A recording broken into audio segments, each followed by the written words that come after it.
আসসালামু আলাইকুম প্রিয় দর্শক, আওয়ামী লীগের যে সর্বশেষ সাধারণ সম্পাদক ওবায়দুল কাদের, তার একটা ইন্টারভিউ আমি আজকে পেলাম। উনি ভারতের দ্য ওয়াল এই অনলাইনের যিনি সম্পাদক এক্সিকিউটিভ এডিটর অমল সরকার, তাকে একটা লম্বা ইন্টারভিউ দিয়েছেন, প্রায় 23-24 মিনিট তো হবে। এই লম্বা ইন্টারভিউ উনি অনেক কথা বলেছেন। অনেকদিন পর ভদ্রলোকের কথা শুনলাম, কণ্ঠ শুনলাম। মানে সরকার পতন হওয়ার পর তো আর বিভিন্ন লোকের কথাই শুনেছি, শেখ হাসিনার নানা রকম কথাবার্তা আমরা শুনেছি, টেলিফোন সংলাপ শুনেছি, ওনার বক্তব্য শুনেছি, কিন্তু ওবায়দুল কাদের সাহেবকে মনে হয় দেশের অনেক মানুষ খুব মিস করছিলেন। কারণ ওনার কথায় প্রচুর লোক, যখন ওনার ক্ষমতায় ছিলেন, প্রচুর মানুষ যখন ওনার কথা শুনে বিমল আনন্দ পেতেন যে এই লোক বলে কীভাবে কথা বলেন। ওনার বাচনভঙ্গি, শব্দ চয়ন সবগুলোই ছিল এক একজনের কাছে এক এক ধরনের মানে বিনোদনের একটা মাধ্যম। সেই ওবায়দুল কাদের সাহেবের আবার একটা মানে আপনার টেলিফোন ইন্টারভিউ ছিল, এটা কোনো ভিডিও ইন্টারভিউ না, অডিও ইন্টারভিউ। সেটা শুনলাম। আপনি ওনাকে পছন্দ করেন আর না করেন যাই হোক, কিন্তু ওনার ব্যাপারে কিন্তু আগ্রহটা সবারই আছে যে ভদ্রলোক এখন কি বলে দেখি। এটা এই কারণে যে আরেকটা কারণ ছিল ওই কারণে যে আমরা শুনেছি উনি প্রায় 3 মাস দেশে ছিলেন। এই 3 মাস কোথায় ছিলেন, কিভাবে ছিলেন, কার প্রশ্রয়ে ছিলেন, কার আশ্রয়ে ছিলেন, এগুলো একটু জানার আগ্রহ কিন্তু অনেকের মধ্যে আছে। কিন্তু সে সমস্ত জানার আগ্রহ নিয়েও কিন্তু আমি শুরু করেছিলাম। এই কারণে আরও একটা কারণ ছিল যে ইউটিউবে যখন আমি এই ভিডিওটা পেলাম, তখন সেটা শিরোনাম ছিল যে উনি যে বাথরুমে 5 ঘন্টা লুকিয়েছিলেন, সেই বিষয়টা উনি শিরোনামে ওখানে দেওয়া হয়েছিল। তাই আমি ভাবলাম যেহেতু বাথরুমে 5 ঘন্টা লুকিয়েছিলেন, পরবর্তী 3 মাস কোথায় ছিলেন সেই প্রসঙ্গটা হয়তো আসতে পারে। বাট আনফর্চুনেটলি ওই প্রসঙ্গে উনি কিছুই বলেননি। যারা ওনাকে আশ্রয় দিয়েছেন, তাদের কাছে রেখেছেন, তাদের জন্য এটা অবশ্য একটা সুখবর, কারণ তারা কোনো বিপদে পড়বেন না, ওই ব্যাপারে উনি কিছু বলেননি। এখন এই ইন্টারভিউর কিছু কিছু অংশ আমি আপনাদেরকে একটু নিয়ে আলোচনা করতে চাই আপনাদের সঙ্গে। এটা আলোচনা করার এই কারণ, আপনারা বলবেন যে এই দলটা তো কার্যক্রমে নিষিদ্ধ, ওবায়দুল কাদের রাজনৈতিক ভবিষ্যৎ কিছু আছে কি না এটা নিয়ে অনেকগুলো সন্দেহ আছে। আমি তো মনে করি ওনাদের আর কোনো চান্স নাই আসলে। মানে এই লেয়ারের যারা ছিলেন, ওনার মতো যারা ছিলেন, এদের আমি মনে করি না বাংলাদেশের রাজনীতিতে এদের আর কোনো সুযোগ আছে। ওনার যে মূল নেতৃত্ব আরও কোনো সুযোগ আছে কিনা আমি বলতে পারবো না, আমার মনে হয় না। শেখ পরিবারের কারো সুযোগ আছে কিনা আমি তাও মনে করি না, এবং আমি মনে করি থাকা উচিত না। কারণ লুটপাটের সঙ্গে শেখ পরিবার যেভাবে জড়িত ছিল, এটা ভয়ঙ্কর অবস্থা। এবং আরও ইন্টারেস্টিংলি আপনি দেখবেন আপনারা যে এত লোক গ্রেপ্তার হয়েছে, মানে এই কেন্দ্রীয় নেতৃবৃন্দের কিন্তু ম্যাক্সিমামই গ্রেপ্তার হয় নাই, এবং শেখ পরিবারের একজন লোকও গ্রেপ্তার হয় নাই। এটা অদ্ভুত একটা ব্যাপার। যাই হোক, অনেকে প্রথম ধারণা করেছিল এরা বোধহয় সেনাবাহিনীর এখানে লুকিয়েছিল, সেনাবাহিনী যে 626 জনের কথা বলেছিল সেখানে হয়তো ছিল। কিন্তু পরে আমরা দেখলাম যে সেনাবাহিনী যে তালিকাটা দিল, সেই তালিকাতেও কিন্তু আমি এদের নামটাম খুব একটা দেখলাম না, ওবায়দুল কাদের নাম তো সেখানে নাই।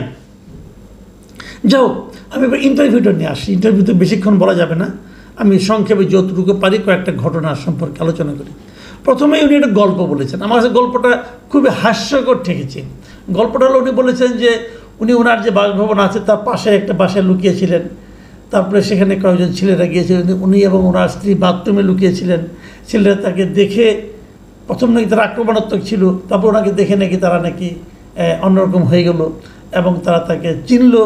চেনার পর নাকি তারা তার প্রতি খুবই সহানুভূতিশীল হলো, এবং তার সঙ্গে সেলফিতে ছবি তুললো, এবং তাকে একটা গাড়িতে উঠাই দিল। এইটুকু আমার কাছে মনে হয়েছে ভাই পুরো একটা বানানো গল্প। ওই দিন যে পরিবেশ ছিল, ওই দিন যে মানুষের মনে যে ক্রোধ ছিল, সেই ক্রোধ যদি শেখ হাসিনার প্রতি থাকে, শেখ হাসিনার চেয়ে দ্বিতীয় যার প্রতি ক্রোধ ছিল এই লোকটা হলো এই ওবায়দুল কাদের। তো তাকে দেখে ছেলেরা ওখানে দিন সেলফি তুলেছে, মুগ্ধ হয়ে গেছে, এটা ইম্পসিবল। এমনকি আমি ছাত্রলীগের, আওয়ামী লীগের অনেক লোকজনের কথা জানি যা নাকি তাদের অপছন্দের শীর্ষস্থানে ছিল ওবায়দুল কাদের।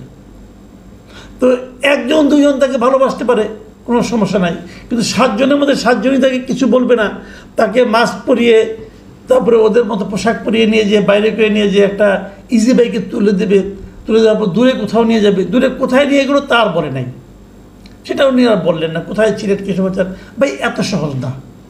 ওই সময় বাস্তবতা, আমরা তো দেশে ছিলাম, আমরা জানি। এটা একটা পুরাটা একটা গল্প আমার কাছে মনে হয়েছে। এই গল্পটা খুব একটা মানুষ খেয়েছে বলে আমার কাছে মনে হয় না।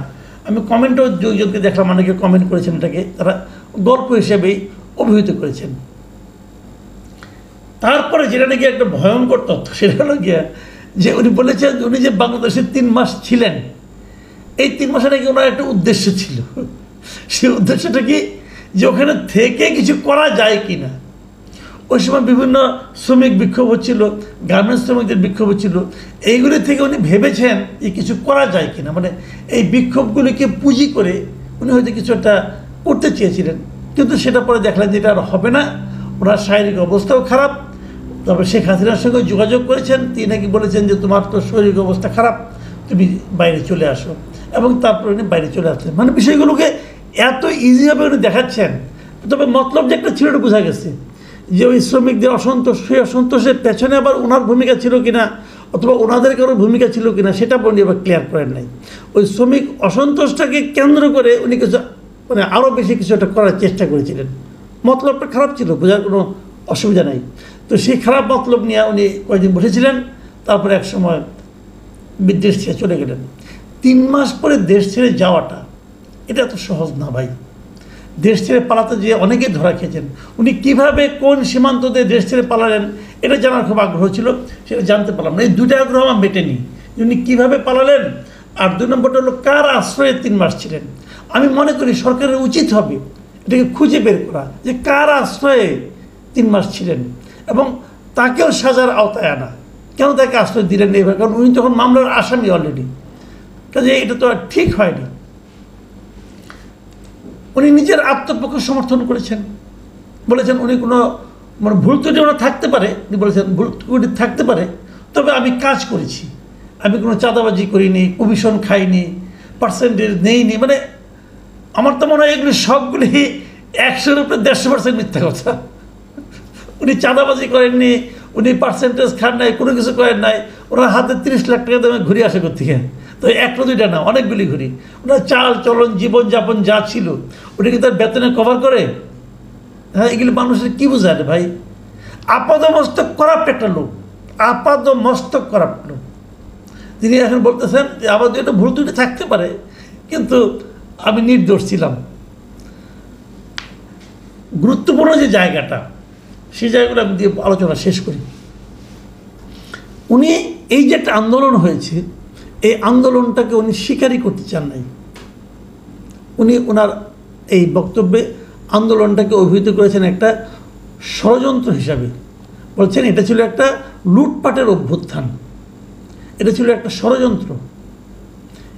এই বিষয়টা হলো গিয়া আমি মনে করি পুরো জাতিকে উনি অপমান করার চেষ্টা করেছেন।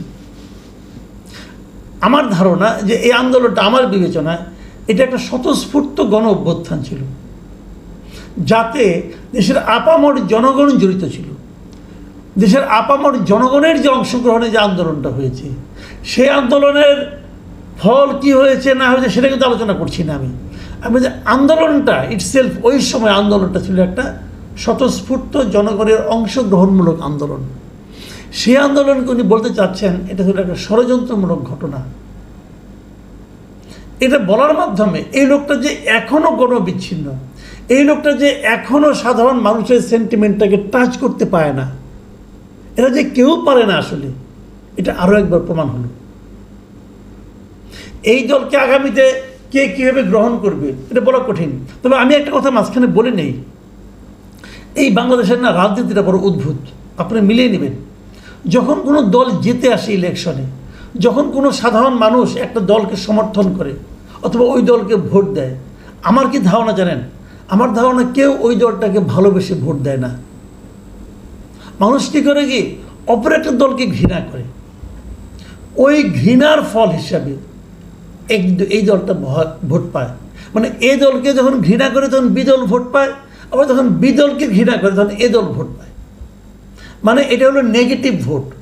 কারণ বাংলাদেশের মানুষ এখনও ভালোবাসার মতো কোনো দল পায়নি। এটা হলো সবচেয়ে বড় ট্র্যাজেডি আমাদের জাতি হিসাবে, এটা আমি মনে করি, এটা আমার ধারণা। তো সেখানে হয়তো আগামীতে আওয়ামী লীগের প্রতি মানুষের একটা সিম্পাথি থাকতেও পারে, বাড়লে বাড়তেও পারে, আমি জানি না। কিন্তু 5ই আগস্টের সময় যে ঘটনাটা, ওই ঘটনাটা যে আওয়ামী লীগের ভুল ছিল, এই কথাটা যতদিন পর্যন্ত আওয়ামী লীগ স্বীকার না করবে, ঘটনা মানে ওই দিনের ঘটনা না, এর আগের ধারাবাহিক 3টা নির্বাচন যে আওয়ামী লীগ অন্যায় করেছে, এই জাতির সঙ্গে অন্যায় করেছে, মারাত্মক অন্যায় করেছে, জাতিকে নির্বাচন থেকে বঞ্চিত করেছে, এই ভুলগুলি যতদিন আওয়ামী লীগ স্বীকার না করবে, ততদিন পর্যন্ত আওয়ামী লীগের পক্ষে এই দেশে আবার এসে রাজনীতি করার চেষ্টা করাটা আমি মনে করি একটা অসম্ভব ব্যাপার হবে। যাই হোক, তারপরেও উনি শেষভাগে বলেছেন উনি নাকি আশাবাদী, উনি আশা করছেন যে শেখ হাসিনা বাংলাদেশের আবারও প্রধানমন্ত্রী হবেন, ওনারা আবার ফিরে আসবেন, এবং উনি এই ব্যাপারে শতভাগ আশাবাদী। এখন ওরা আশাবাদীর কারণ যেটা উল্লেখ করেছেন সেটা ওইটাই, এই যে নেগেটিভ এই যারা আছে সরকারে, তাদের প্রতি মানুষের আস্থা কমতেছে, অতএব তারা আসবে। ভাই এত সহজ না, এত সহজ না, এটা একটু সময় লাগবে। আমি একদম উড়িয়ে দিচ্ছি না, কিন্তু আপনারা যতক্ষণ পর্যন্ত এই নেতৃত্বের মধ্যে আছেন, আওয়ামী লীগ বলতে যতদিন মানুষের চোখে শেখ হাসিনা, শেখ পরিবার, অথবা ওবায়দুল কাদের, অথবা হাসান মাহমুদ, এই লোকগুলোর চেহারা ভাসবে, ততদিন পর্যন্ত আপনারা ক্ষমতায় আসার জন্য, ফিরে আসার জন্য আপনারা আশাবাদী হতে পারেন, কিন্তু এই আশাবাদের কোনো ভিত্তি আছে বলে আমি ভাই মনে করি না, এটা সম্ভব না। তবে ওই যে ভুলের ব্যাপারটা, সেই জায়গাটা উনি একটা অদ্ভুত যুক্তি দিয়েছেন। উনি বলছেন যে আমি তো ভারতে বসে আছি, আমি ভারতে বসে কোনো ক্ষমা চাইব, দেশে যে ভুলের জন্য ক্ষমা স্বীকার করবো। তাহলে আপনি তো দেশে 3 মাস ছিলেন, তখন চাইলেন না কেন? অথবা দেশে ফিরে আসেন ক্ষমা চাওয়ার জন্য, আসেন, আপনি তো আশাবাদী মানুষ। আমি মনে করি আমাদের রাজনৈতিক দলগুলো এই জায়গাটাই সবচেয়ে বড় ঘাটতি। আমাদের রাজনৈতিক দলগুলোর আত্মসমালোচনার কোনো ব্যবস্থা নেই, তারা কেউ আত্মসমালোচনা করে না, কেউ ভাবে না, কেউ বলে না যে আমাদের কি ভুল হয়েছিল, ভুলের জন্য কেউ ক্ষমা প্রার্থনা করে না। এই জায়গাটা যতদিন পর্যন্ত আমরা তৈরি করতে না পারবো, ততদিন পর্যন্ত এই দেশের রাজনীতিতে খুব বড় কোনো ইতিবাচক পরিবর্তন হবে এটা আমার কাছে মনে হয় না। আমি এখানে অনুরোধ করব, যারা এই ইন্টারভিউটা দেখবেন, যদি কেউ দেখেন আর কি, তাহলে দয়া করে এর কমেন্টে যে লোকজনের কথাবার্তাগুলোকে দেখেন। এখানে অনেক লোক অনেক ধরনের কমেন্ট করেছে, অনেকে বলেছে, যেমন একজনকে একটা কমেন্ট পড়লাম, উনি বলছেন যে আপনার কথার ভারেই দল ডুবে গেছিল, আর এখন বিদেশে বসে উল্টাপাল্টা কথা বলে আমাদের বিপদ বাড়াইয়েন না। এই যে কথাটা বলেছেন যিনি, বোঝা যাচ্ছে উনি একজন আওয়ামী লীগ করেন, এবং উনি এটা বুঝতে পেরেছেন যে বাইরের এই সমস্ত নেতাদের কথাবার্তায় বাংলাদেশে যারা আওয়ামী লীগের নেতাকর্মী আছেন তাদের বিপদ বাড়া ছাড়া কমবে না। এই জিনিসটা আওয়ামী লীগের ওই করাপ্ট লিডাররা, করাপ্ট বলেন, ফেইল্ড বলেন, ব্যর্থ বলেন, পর্যুদস্ত বলেন, এই লিডাররা যত তাড়াতাড়ি বুঝবেন, ততই এই দেশের এই মানুষগুলো স্বস্তিতে জীবনযাপন করতে পারবেন। প্রিয় দর্শক, এখন এই পর্যন্তই। আল্লাহ হাফেজ।